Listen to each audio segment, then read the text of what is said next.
ఇది కేసీఆర్ చేయడం వల్ల ఈ తప్పిదం జరిగింది. ఇప్పుడు ఈ ఎంటైర్ చాతగానోడు ఏమంటాడమ్మా, తెలివి లేనోడు ఏమంటాడు, నాకు తెలివి లేదని చెప్పుకుంటాడా? చాతగానోడు నాకు చాతనైతే లేదని చెప్తాడా?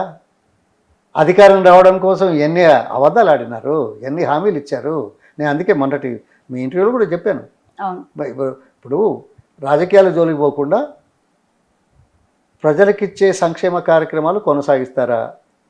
మీరిచ్చిన 5 గ్యారంటీలు, 6 గ్యారంటీలు, 420 హామీలు, వీటికి ఎంత డబ్బు అవుతుందో చెప్తారా? ఇలా రాజకీయం లేదు కదా. మూడోది, విజనరీగా ఈ 4 ఏళ్లలో, 5 ఏళ్లలో, 6 ఏళ్లలో చేస్తామన్న పథకాలకు ఎంత అవుతుందో, సంవత్సరానికి ఎంత అవుతుందో చెప్పగలుగుతారా? ఎవరైనా చెప్పారా? నిన్న మాట్లాడాడు. దౌర్భాగ్యం, ఆయన ముఖ్యమంత్రి రేవంత్ రెడ్డి కదా. ఏం మాట్లాడాడు? చర్చకు రమ్మన్నాడు. సిగ్గుచేటమ్మా, ఓ ముఖ్యమంత్రి చర్చకు రమ్మంటాడా? ముఖ్యమంత్రికి అసెంబ్లీ సాక్షిగా ప్రభుత్వానికి సమాధానం చెప్పమని బడ్జెట్ సమావేశంలో 2.5 గంటల పైచిలకు మాట్లాడిన అంశాల మీద సమాధానం రాలేదు కదా. నేను అడిగాను, ఈ 3 వీటికి సమాధానం చెప్పబోయా. నీ ఆఫీస్ పంపించవచ్చు కదా, నువ్వు చర్చకు రావాల్సిన అవసరం లేదు. పంపిస్తావా? చెప్తావా? నువ్వు కేసీఆర్ గారిని, తర్వాత ఇంకేదో పార్టీ లీడర్ని ఇంకో పొరపాటు చేశాడు. ఆయన మోడీని కూడా రమ్మనేది ఉంటే వాళ్ళ మంత్రిని రమ్మన్నాడు. ఆ మాట ఎందుకనలేదు నాకు తెలియదు. మరి అంటే ఈయన ఏందో అర్థమైందా? అంటే ముఖ్యమంత్రిగా ఉండి ఏది మాట్లాడినా ప్రజల్లోకి వెళ్తుంది కాబట్టి ఈ పూట పబ్బం గడుపుకోవడానికి, ప్రసారం చేయించడానికి, ప్రచారం కావడానికి ప్రసార మాధ్యమాల ద్వారా తన పదవిని పెట్టి క్యాపిటలైజ్ చేసుకుంటున్నాను. నువ్వు ముఖ్యమంత్రిగా ఉండి రమ్మంటావు, మేము అడిగిన ప్రశ్నలకు సమాధానం చెప్పు చాలు. నువ్వు ఎక్కడి మనిషివి, ఎన్ని రోజులు ఇచ్చినావు, నీ అనుభవం ఎంత, నీ అవగాహన ఎంత ఉన్నదో కనపడటం లేదా?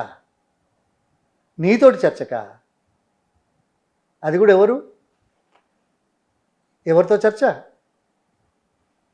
తెలంగాణ సాధించిన వ్యక్తి నువ్వు, తెలంగాణ వద్దనుడివి.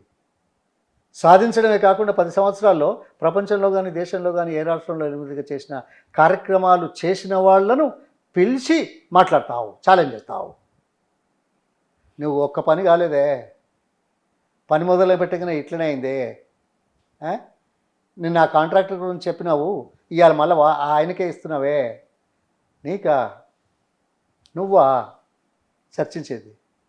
నీ మాటకో విలువ ఉందా? నిన్ను ముఖ్యమంత్రి గుర్తిస్తారా? నీతో చర్చ.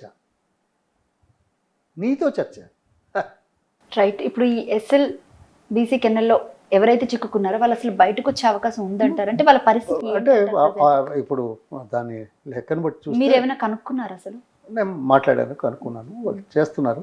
ఏది ఆక్సిజన్ సరఫరా, తర్వాత నీళ్ళని తోడేసే కార్యక్రమం. సరే, అన్ని రకాలుగా చేయాల్సిన పనులు చేయాల్సిన బాధ్యత ప్రభుత్వాల మీద ఉంటుంది, ఇది యంత్రాంగం మీద ఉంటుంది. సరే, ఎంత ఎఫెక్టివ్గా చేస్తారు అనేది ఒకటి, మనం ఎంత కోఆపరేట్ చేస్తాం అనేది రెండవది. సరే, ఏదైనా చేయాల్సిన ధర్మం చేయాలి. వీటి నుంచి కాపాడుకోవాల్సిన బాధ్యత అందరిది. అంటే టన్నల్కి సంబంధించి ఏదైతే ఉందో వాళ్ళు డైలీ పని చేస్తున్నప్పుడు ఒక 3-4 రోజుల నుంచే పైనుంచి పెచ్చులవి ఊడిపడడం, లేకపోతే వాటర్ రావడం, లీకేజ్ ఉన్నప్పటికీ కూడా వాళ్ళు పని చేయండి అని చెప్పేసి అని బలవంతంగా లోపలికి పంపించి పని చేయించారని అక్కడ ఉన్నటువంటి ఎవరైతే కార్మికులు ఉన్నారో వాళ్ళు చెప్పడం జరిగింది. అది పొరపాటు, ఎవరు చెప్పినా పొరపాటే. అది అటువంటిది లేకుండా వాళ్ళు 10 రోజుల ముందు పర్మిషన్ ఇవ్వడం కూడా జరిగింది దీనికి. అంటే ముందే అన్ని పరిశీలించి కూడా ఎలాంటి ప్రాబ్లమ్స్ లేవు, మీరు వర్క్ స్టార్ట్ చేయొచ్చు అని GSNL వాళ్ళు కూడా దీనికి పర్మిషన్ ఇచ్చారు. మనకు కనిపించింది వాటర్ లీకేజ్ అవుతున్నదని. అదేదో పూర్తి స్థాయిలో చేసుకున్న తర్వాత పని పెడితే మంచిది కదా. అంటే వీళ్ళలో పర్మిషన్ ఇచ్చినట్టు ఇక్కడ కార్మికులు ఇంత క్లియర్ గా చెప్తున్నారు కదా. అదే అంటున్నాను. మనం అబ్జర్వ్ చేసినప్పుడు తొందరపాటు చర్యలు కాకుండా ఇది ఎందుకు వస్తున్నది, గతంలో వస్తుందని మనం సమాచారం లేదు కదా. కొత్తగా వస్తున్నప్పుడు ఇది ఏంది అనేది దాన్ని పూర్తి స్థాయిలో పరిశీలన చేసి క్లీన్ చిట్ ఇచ్చిన తర్వాత పని మొదలు పెడితే బాగుంటుంది. ఇది ప్రజల జీవితాలతో ఆడుకోవడానికి చేసే ప్రయత్నం చేస్తే ఎవరైనా సహించరు. అసలు ఈ టనల్ పూర్తయ్యే అవకాశం ఉంది అంటారు? అంటే ఈ కాంగ్రెస్ హయాంలో అయినా కూడా? ఈ హయాం కాదు, ప్రాజెక్టు పూర్తి కావాలా, చిత్తశుద్ధితో పనిచేయాలా, అవసరానికి అనుగుణంగా స్పందించాలా, అది ఈ కాంగ్రెస్ గవర్నమెంట్ ఇంకెన్ని రోజులు ఉంటుంది?